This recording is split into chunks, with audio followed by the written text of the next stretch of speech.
અમદાવાદમાં રાજપથ રંગોલી અને સિંધુ ભવન રોડ પર હજી પણ પાણી છે. એપિક હોસ્પિટલ સામેના રોડ પર પાણી ભરાયેલા છે. નીલમ સોસાયટી અને ઈડબ્લ્યુએસ આવાસ રોડ પણ પાણીમાં ગરકાવ છે. લોકો ચાલીને કામ પર જવા માટે મજબૂર બન્યા છે. ગઈકાલે પાણીનું સ્તર હતું તેનાથી ઘટ્યું ચોક્કસ છે.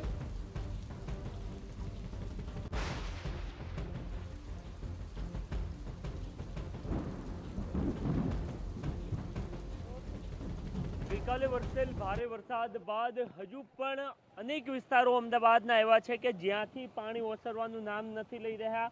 અત્યારે હાલ એપિક હોસ્પિટલ કે જે રાજપથ રંગોલી રોડ પર આવેલી છે એની સામેની બાજુ જે જાનકી એપાર્ટમેન્ટ અને જે આવાસ આવેલા છે ત્યાં આપ જોઈ રહ્યા છો કે કેવા પ્રકારની સ્થિતિનું નિર્માણ થયું છે.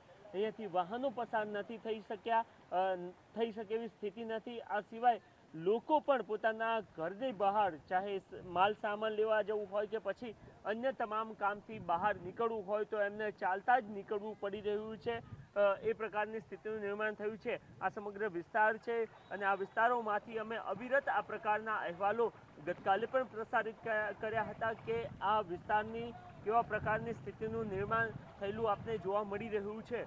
આ જે અમદાવાદ શહેરના બે સૌથી પ્રખ્યાત રોડ છે એ રાજપથ રંગોલી રોડ અને એ સિવાય સિંધુ ભવન રોડ, આ બંને રોડની વચ્ચેનો આ સમગ્ર વિસ્તાર છે અને એ વિસ્તારમાં આ પ્રકારની સ્થિતિનું નિર્માણ થયું છે. ત્યારે લોકો બહાર અત્યારે હાલ નીકળી રહ્યા છે. એમની સાથે પણ વાતચીત કરીએ, ક્યાં જઈ રહ્યા છે, શું કઈ કહી રહ્યા છે. जी आज छुट्टी नहीं है क्या? नहीं है सर, नहीं है। ओके, पानी कितना है यहाँ पे? बहुत है। ओके, कितनी दिक्कत होती है इतना बहुत पानी? दिक्कत हो रही है। हाँ, बहुत दिक्कत हो रही है। ओके, कितना पानी अंदर? अंदर तो नहीं है, बाहर से तो है। हाँ हाँ, हाँ ઓકે.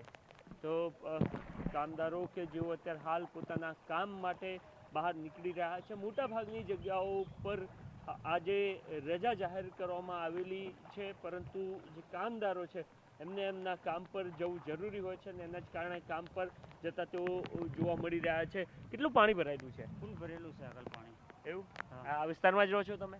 હા, આ વિસ્તારમાં જ રહેશે. હા હા. ઓકે, દર વર્ષની સ્થિતિ છે કે આ વખતે પ્રથમવાર આવતી છે? આ વખતે વધારે છે. હા. દર વખતે આ વખતે વધારે પાણી પડેલું છે. વરસાદ પડેલો છે. ઓકે, કેટલી સમસ્યા થાય છે? બહુ સમસ્યા હતા અહીંયા પાણી. હા, ઘરમાં ઘૂસ્યા છે પાણી કે નહીં? ઘરમાં ઘૂસી ગયું હતું અહીંયા નીચે પાણી. હા હા. હા. ઓકે, તો જે મત લેવા આવે એમને શું કંઈ કહેશો આ તમે આ પ્રકારની સ્થિતિ થઈ છે તો? એ તો કોઈને પાણી કાઢવાનું કોઈ ને કોઈ ઉપાય કરશે ને. ઓકે, તો લોકો અત્યારે હાલ ઘરની બહાર નીકળી રહ્યા છે અને કેવા પ્રકારની સ્થિતિ છે એ આપને દ્રશ્યમાં અત્યારે હાલ જોવા મળી રહ્યું છે. કેટલા પાણી છે અત્યારે હાલ ભરાયેલા? पानी बहुत है, बहुत है. रात को तो बहुत इतना इतना भरा हुआ था. हम्म. अभी चलने में भी दिक्कत हो, ऑयल बहुत गिरा हुआ, वो सबके घरों में ऑयल जा रहा है. हाँ हाँ हाँ. ये शोरूम वाले का. ઓકે હા. ઓકે, તો લોકો ફરિયાદો કરતા જોવા મળી રહ્યા છે. આપ જોઈ રહ્યા છો એક વ્યક્તિ કે જેમનું બાઇક પણ બંધ થઈ ગયું છે. પેલા કેટલી તકલીફ થઈ રહી છે? બહુ તકલીફ થઈ ગઈ. એવું? આટલા ઊંડે પાણી શું કહેશો જે લોકો મત માંગવા આવતા હોય છે એમને? શું કહીએ? હા, શું કહીએ? ઓકે, તો શું કહીએ, એમાં જ એક દર્દ છુપાયેલો છે અને આ જેટલા પણ લોકો અહીંયાથી પસાર થઈ રહ્યા છે એમની સાથે વાતચીત કરવાનો પ્રયત્ન કરી રહ્યા છે. તેઓ કહી રહ્યા છે પાણી ખૂબ છે પરંતુ કોને શું કહેવું એ પ્રકારના એક ઉદ્ગાર કે છોડી દેતા હોય જાણે કે વાતને, એ પ્રકારના દ્રશ્યો હાલ સામે આવી રહ્યા છે. જરૂરથી આ વિસ્તાર ખૂબ ડેવલપ થયેલો વિસ્તાર છે અને એ વિસ્તારની આ પ્રકારની સ્થિતિનું નિર્માણ થયેલું છે. લોકો લાચારી અનુભવતા હોય એ પ્રકારની એમની વાતચીતમાંથી બાબતો સામે આવતી જોવા મળી રહી છે. કેમેરામેન દીપક સેન સાથે નરેન્દ્ર રાઠોડ, TV9 અમદાવાદ.